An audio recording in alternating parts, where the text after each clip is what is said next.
Hello again, this is Father Christopher Etheridge, bringing you the Daily Gospel and Homily for Ascension Sunday, May 12th, 2024. Before we begin, I first want to say that I know some of you may have already celebrated the Ascension in your diocese on Thursday. Today's Gospel will be a repeat, but the homily hopefully won't. So it's an opportunity to meditate on the Ascension once more. And second, for all our mothers listening today, Happy Mother's Day. A reading from the Gospel according to Mark. Jesus said to his disciples, "Go into the whole world and proclaim the gospel to every creature. Whoever believes and is baptized will be saved. Whoever does not believe will be condemned. These signs will accompany those who believe. In my name they will drive out demons. They will speak new languages. They will pick up serpents with their hands, and if they drink any deadly thing, it will not harm them. They will lay hands on the sick, and they will recover." So then the Lord Jesus, after he spoke to them, was taken up into heaven, and took his seat at the right hand of God. But they went forth and preached everywhere, while the Lord worked with them, and confirmed the word through accompanying signs. The Gospel of the Lord. Thanks be to God.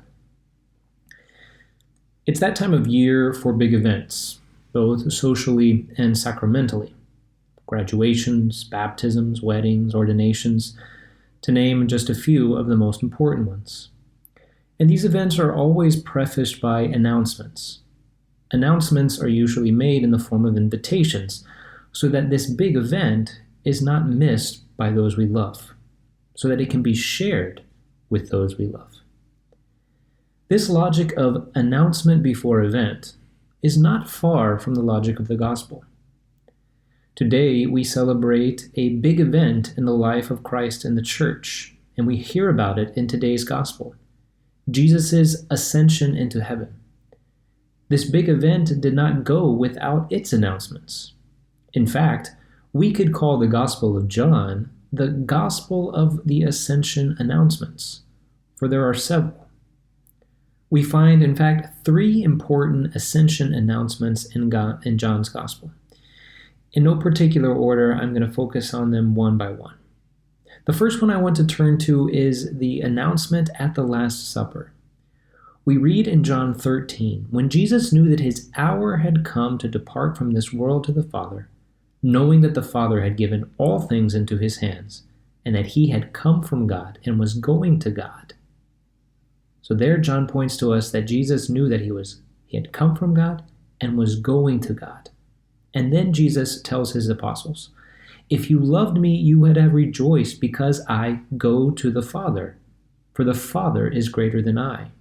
And also, now I am going to him who sent me.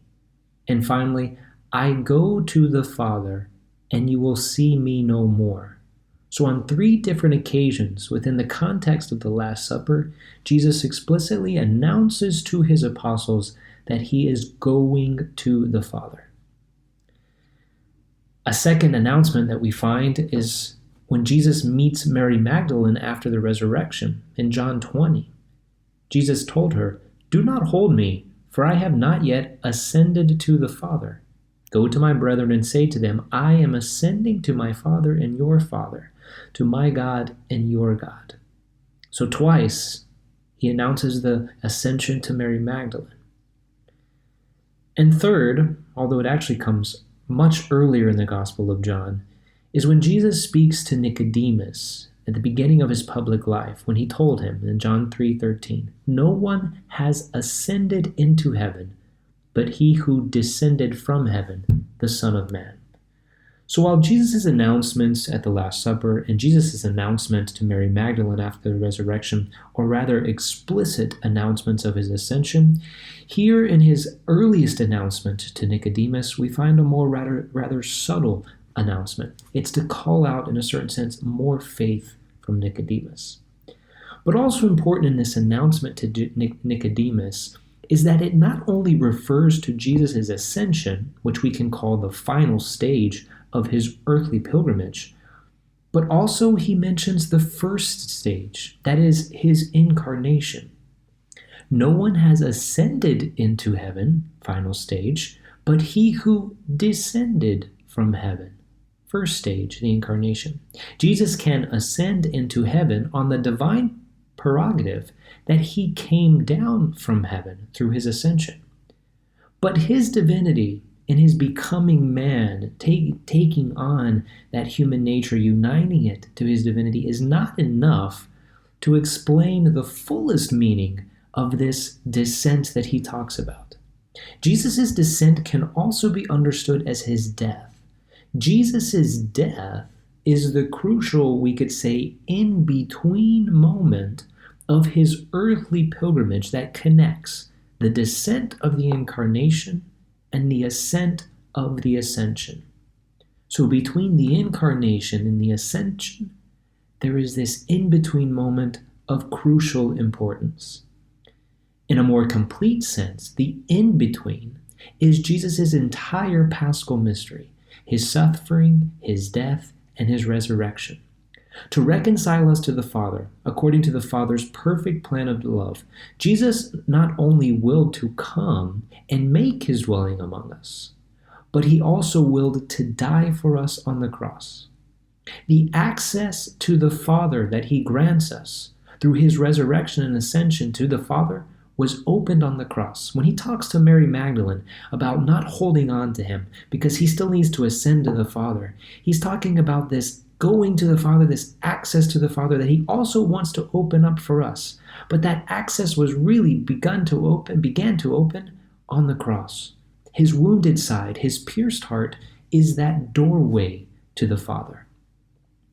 This doorway was never closed, but remains open for us. And this is what we hear about in the gospel.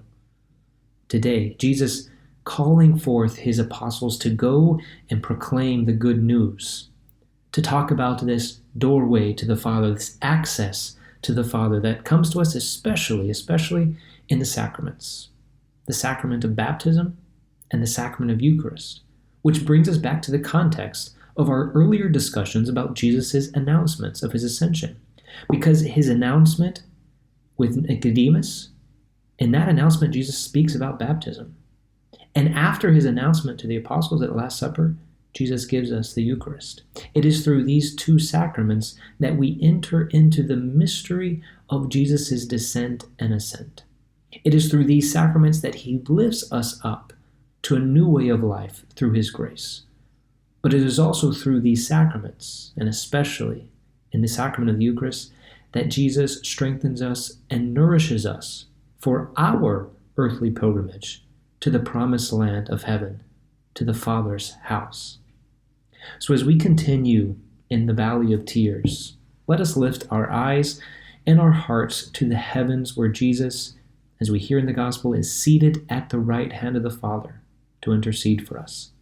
Let us remind him to prepare a place for us, but let us also be sure to prepare a place for him daily in our hearts by turning from sin and seeking his grace through prayer, through sacrifice, and works of charity.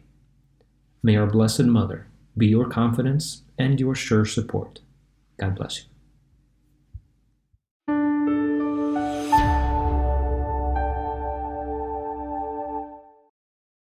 Thank you so much for listening. If you enjoyed hearing the gospel and homily, I invite you to share it with someone you know who may also find it rewarding, and also to subscribe to the Catholic Voice channel. Please see in the description below if you would like to receive a text message for each daily gospel and homily.